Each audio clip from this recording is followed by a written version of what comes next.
আসসালামু আলাইকুম ভিউয়ার্স, আশা করি সবাই ভালো আছেন। আমাদের একটি নতুন পর্বে সবাইকে স্বাগতম। তো আজকে আমাদের পর্বটি হচ্ছে সেটি হচ্ছে all about colour apply tools নিয়ে। তো কিভাবে কালার আপনি অ্যাপ্লাই করবেন, ফরগ্রাউন্ড, ব্যাকগ্রাউন্ড, তো সবগুলো থাকছে আজকে আমাদের এই ভিডিওতে। আজকে ভিডিওতে কালার সম্পর্কে তো আপনি মোটামুটি অনেক কিছু জেনে যেতে পারবেন। চলুন কথা না বাড়িয়ে আমাদের মূল ভিডিও শুরু করি।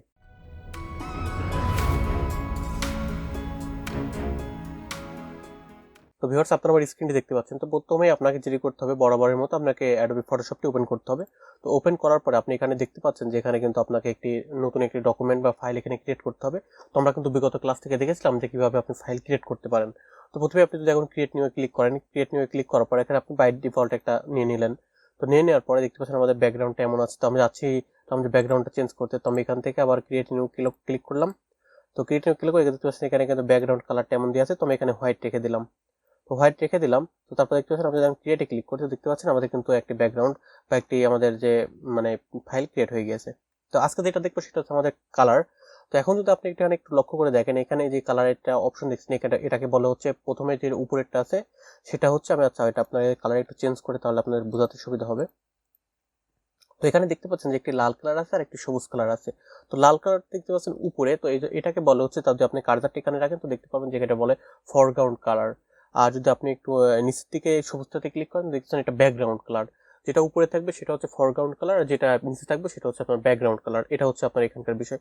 তো আপনি যদি এইটা অল্টারনেট করতে চান যে আপনার ব্যাকগ্রাউন্ডটা ফরগ্রাউন্ডে নেবেন, ফরগ্রাউন্ডের ব্যাকটা নেবেন, ব্যাকগ্রাউন্ডে নেবেন, তো আপনি জাস্ট এখানে যে তীর চিহ্ন আছে, অ্যারো চিহ্নটাতে ক্লিক করলে আপনার কিন্তু এটা সুইচ হয়ে যাবে। তো এটা হচ্ছে আপনার এখানকার মূল বিষয় ছিল। এখন বিষয়টা হচ্ছে এখন আপনি এই কালারটা কিভাবে নিবেন বা কিভাবে কি করবেন। তো কালারটা কিন্তু অনেকভাবে নেওয়া যায়। তো আমি আপনাদেরকে যদি একটা দেখাই, তো আমি এখান থেকে আমি দেখতে পাচ্ছেন যে এখানে আমাদের রেক্টেঙ্গুলার মার্কুরি টুল আছে। তো আমি রেক্টেঙ্গুলার মার্কুরি এখানে নিলাম। তো নেওয়ার পরে দেখতে পাচ্ছেন যে এখানে কিন্তু আমাদের বলতেছে যে আমাদের একটি মানে রেক্টেঙ্গুলার আকারে নিয়েছি। তো নেওয়ার পরে এখন দেখতে পাচ্ছেন যে এখানে কিন্তু আমাদের যে কালারটা আছে, তো আমি যদি এখন অল্টার ব্যাক স্পেস প্রেস করছি দেখতে পাচ্ছেন এখানে কিন্তু আপনার যে সবুজটা হয়ে গেছে। তো আমি স্ক্রিনে এটা লিখে দিব। তো ভিউয়ার্স, আপনাদের বোঝানোর জন্য আমি এটা পুনরায় আবার কন্ট্রোল জেড প্রেস করে ব্যাক স্পেস করলাম। তো এখন জাস্ট এখান থেকে একটি স্কোয়ার শেপ বা রেক্টেঙ্গুলার মার্কেট টুল নিলাম। নেওয়ার পর এখন দেখতে পাচ্ছেন আমাদের কিন্তু ফরগ্রাউন্ডে আছে সবুজ কালার এবং ব্যাকগ্রাউন্ড আছে লাল কালার। তো এখন আমি যদি এখান থেকে যদি অল্টার ডিলিট প্রেস করি তো দেখতে পাচ্ছেন আমাদের কিন্তু এখানে যে কালারটা আছে সেটা হচ্ছে আপনার এখানে সবুজ কালারটি আসতেছে। তো এখন আমি যদি এখানে যদি আপনার কন্ট্রোল ব্যাক স্পেস করি তাহলে কিন্তু এখানে লাল হয়ে যাচ্ছে। তো এখানকার মূল বিষয়টা হচ্ছে এটাই যে আপনি যদি ফরগ্রাউন্ড দিতে চান তাহলে অল্টার আর সাথে ব্যাক স্পেস, এবং যে ব্যাকগ্রাউন্ড চান তাহলে অল্টার প্লাস হচ্ছে আপনার কন্ট্রোল প্লাস হচ্ছে ব্যাক স্পেস। তো আমি এটা যদি আপনাদের এখানে একটি পতাকা আঁকিয়ে দেখাই, তো দেখতে পাচ্ছেন আমাদের প্রথমে আমি এটা সম্পূর্ণ কেটে দিলাম।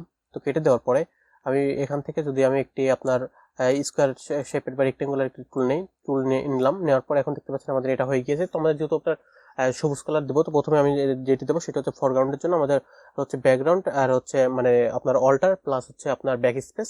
তো তারপর আমি এখান থেকে আবার একটি এলিপ্টিক্যাল টুল নিলাম, নিয়ে এখানে রাখলাম। রাখার পরে এখন এটিতে যেটি করবো সেটা হচ্ছে লাল দিব। সুতরাং আমি এখান থেকে জাস্ট অল্টার কন্ট্রোল প্রেস করে আমি যদি ব্যাক স্পেসে করি তা দেখতে পাচ্ছি আমাদের কিন্তু এখানে লাল হয়ে গিয়েছে।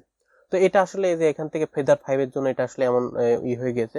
তো এটা আসলে আপনি ইচ্ছা করলে চেঞ্জ করে নিতে পারবেন। তো আমি এটা আসলে ফেদারটা চেঞ্জ করে নিচ্ছি। আমি পুনরায় ব্যাক স্পেস প্রেস করে আমি পুনরায় ব্যাকে আসতেছি। তো আসার পরে আমি এখান থেকে জাস্ট এটা এখানে যেমন আছে, আমি এখন যদি কন্ট্রোল প্লাস ব্যাক স্পেস করি তো একটু আছেন এটা হয়ে গেছে, লাল হয়ে গেছে। তো এটা হচ্ছে আপনার পতাকা কিভাবে আপনি নিতে পারবেন, পতাকা বানাতে পারবেন। এটা জাস্ট একটু সিম্পল ছিল।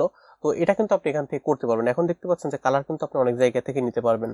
তো আমি এটা রাখতেছি না, এটা দিচ্ছি। তো ব্যাক স্পেস প্রেস করে আমি কন্ট্রোল জেড প্রেস করে ব্যাক স্পেস করে চলে আসতেছি।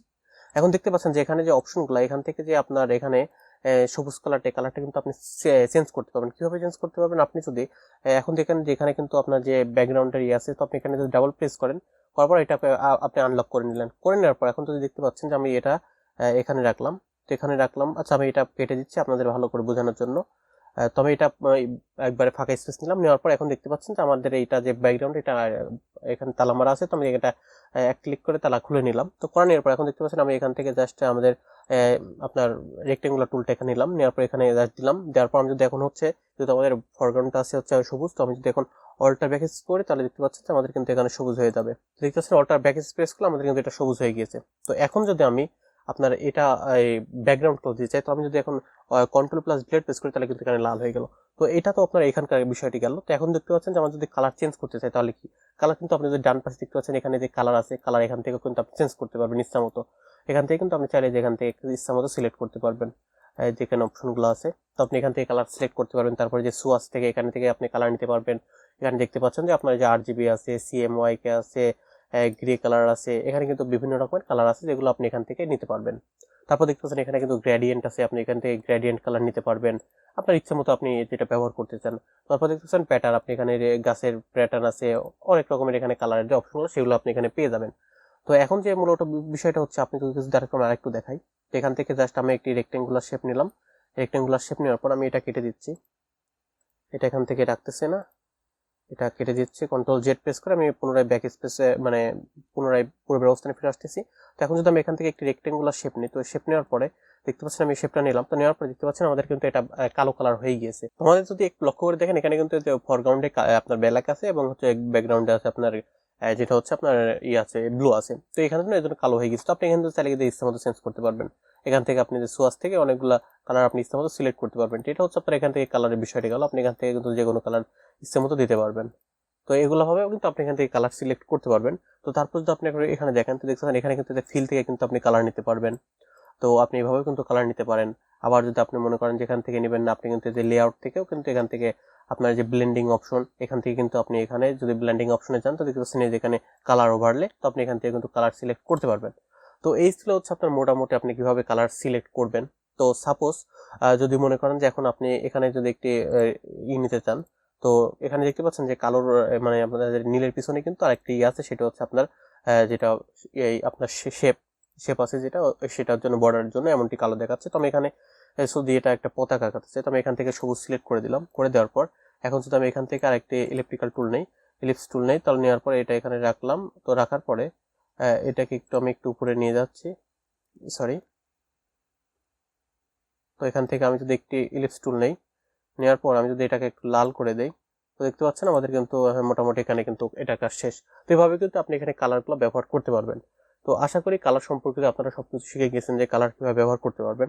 আর তারপর আপনাদের যদি কোনো প্রশ্ন থাকে তাহলে কিন্তু অবশ্যই আমাকে কমেন্ট বক্সে কমেন্ট করে জানাবেন। আমি আপনাদের প্রত্যেকজনের এই প্রতিটা প্রশ্নের বা কমেন্টের উত্তর দেওয়ার চেষ্টা করি কিন্তু। তো কোনো কিছু জানার থাকলে তাহলে কিন্তু আপনারা অবশ্যই আমাকে কমেন্ট বক্সে কমেন্ট করে জানাবেন। আর ভিডিওটি কেমন লেগেছে অবশ্যই আমাকে কমেন্ট বক্সে কমেন্ট করে জানাবেন। আর আজকের মতো এখানেই বিদায় নিচ্ছি। চাইলে আপনার ভিডিও আপনার বন্ধুদের সাথে শেয়ার করতে পারেন। তো ভালো থাকবেন, সবাই সুস্থ থাকবেন। আসসালামু আলাইকুম।